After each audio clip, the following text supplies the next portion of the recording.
All right, so let's talk about some of the common network components, and some of these terms I've used already, and now we're going to come and define them. Others we're defining for the first time. So the first thing we want to define here is a node. And a node is essentially any device which can communicate on the network through their network interfaces. Okay, so the term node can be used to describe computers, laptops, servers, phones, printers, as devices. But then in addition to that, they can also, nodes can also include switches and routers. It's essentially any device on a network we can refer to as a node. Okay? And you'll see why that's important, because then we'll get into defining those things which are non-routers and non-switches and non-network devices. And we'll get into defining different types of computers that you can define. But the node is kind of the broadest term that you can associate with any network device. And so when you have a node on a network, on a wireless network, that's often called a station.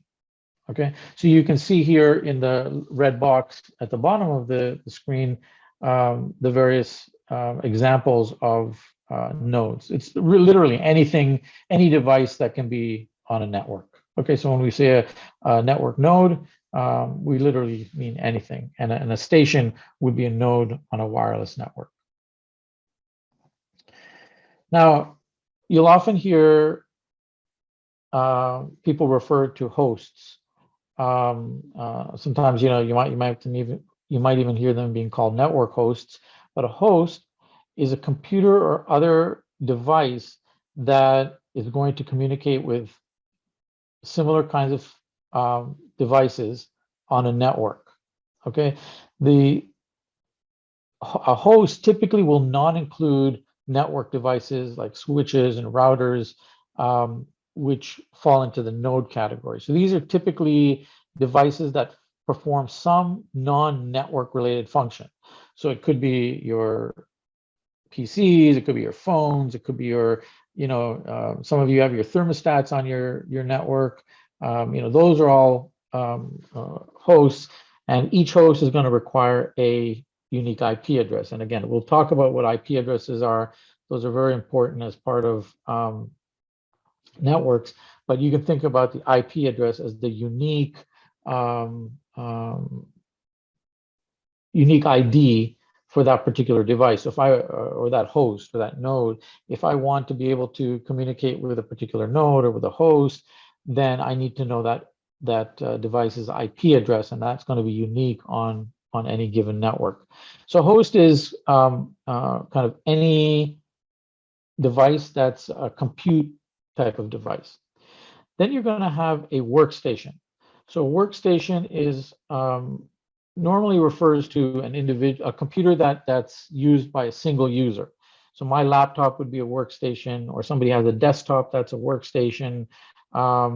So for example, we talked about Alexa and Google Home. Those would typically not be called workstations. They would be potentially hosts, definitely nodes, but workstations are often just restricted to computers that are used by individuals for individual purposes. Okay, and these are you're going to hear people use these words in different contexts. That's why it's important to understand the subtle differences between them. Okay, then we have servers and clients. All right, so a server is also a compute device. Okay, but it's usually something that's much more powerful than a workstation. You can call it a server, a network server. It's much more powerful than a typical workstation. Sometimes it could cost 10 times as much money. It's going to have 10 times as much memory, orders of magnitude more CPUs, and it's used to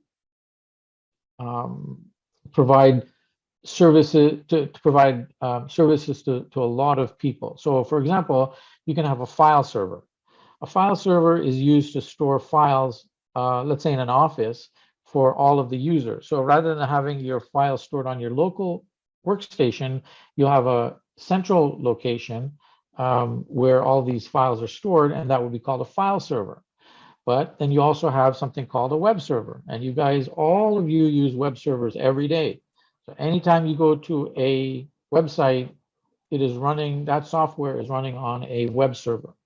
So a web server, again, it's servicing many different devices or nodes on the network, but it's a much more powerful device, and it's used, like I said, not by one person for one purpose. Well, not by one person, but it's used to service requests from different devices. Okay, so that's a server, and then typically a client is we refer to a client as a device that that makes a call or makes a request to the server. Okay, so you can see there's already some overlap. A workstation can be a client, right? Client is a workstation can be a client. A server is also a node, but you can see there are the distinctions, right? I've got a host. So server is a host, but not every host is a server. Servers and workstations are two very different things. So try and, I'm going to send this deck around after we're done here so you can review it again. But these concepts will continue to reappear for you, and we'll just reinforce them over and over again so that you understand them. But when you get into further discussions about hosts and servers and nodes and clients, and you'll understand why sometimes those terms are used interchangeably. And sometimes people will be very specific about that. I need a server that's doing this, or I'm talking about a device on a network. Okay, so sometimes you need to make that distinction, sometimes you don't. But those are the different types of, or the different terminologies that we use to refer to different types of devices on a particular network. Okay. All right, then we're talking about network segments. And again, segments, I think a lot of the networking stuff we're talking about, there's a little bit of fuzziness, a little bit of gray area around all of this. So some of it is black and white, but a lot of the stuff we're talking about today is not necessarily black and white. But a segment is going to refer to a specific physical subsection of a network. What that subsection is, how big it is, what it contains, it all depends on the context of the conversation or the context of what you're talking about. So, for example, you can think about one example of a segment is the link between a computer and a switch, or computer and a router, right? So if I have my laptop at home and I'm connected to a router in my house, then I can say that's a network segment. Okay, but think about, I could also, so basically it's a segment, it's a portion of a physical wire, and that's the segment that I'm talking about. But I can also think about a segment as kind of a work group, right? Recall the example that we had of that office LAN, right? Let me actually go back to it. And right here, right? I can refer to each of these as a segment. So a segment isn't necessarily a particular, it's not a device, it's not a device and a connection, it's not three devices and three connections. It's just something that you define as a portion, and you're talking about the segment because you're trying to isolate it for some reason or another. This segment is behaving very slowly. This segment is not secure. This segment is for the accounting department, but I can also call this connection here a segment. So it's, like I said, a little bit gray, but essentially you're using the term segment to refer to a portion of your network because you're trying to have a conversation, or you're trying to diagnose something about that portion of the network. There are three reasons to separate networks into segments. So one is to cope with any physical restrictions of the media, of the network media that's used. So you might have a copper-based network and a fiber optic network, and you're going to treat them as different segments because they're going to behave very differently, right? Or you might talk about creating different segments because you want to improve performance, right? I'm going to have these different segments so that the performance in any one segment is not deteriorated. Or I'm going to create segments because I want to create isolation for security reasons and keep highly secure environments away from everything else. Or it could be all three. I've got different media, I've got performance profiles I have to maintain, I have security profiles I have to maintain. And so, you know, you have these different segments of the network that you need to refer to. Okay.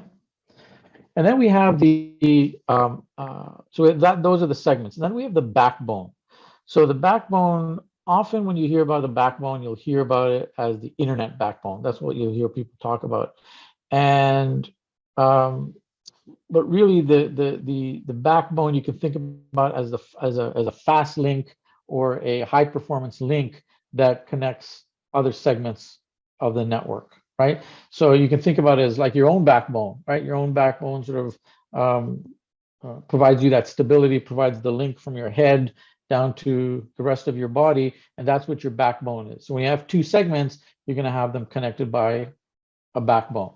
And often when you hear the term backbone, they're referring to the internet backbone, but it's essentially anything that's connecting multiple segments.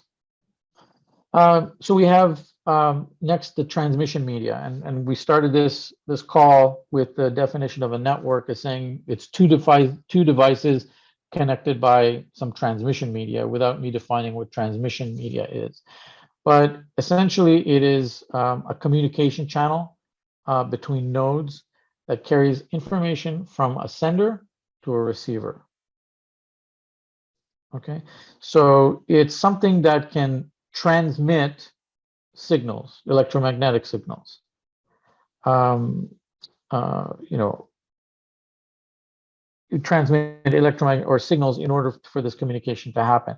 And you can think about three primary types of transmission media, and I mentioned all three so far. But in a copper-based network, bits are sent in the form of electrical signals, right?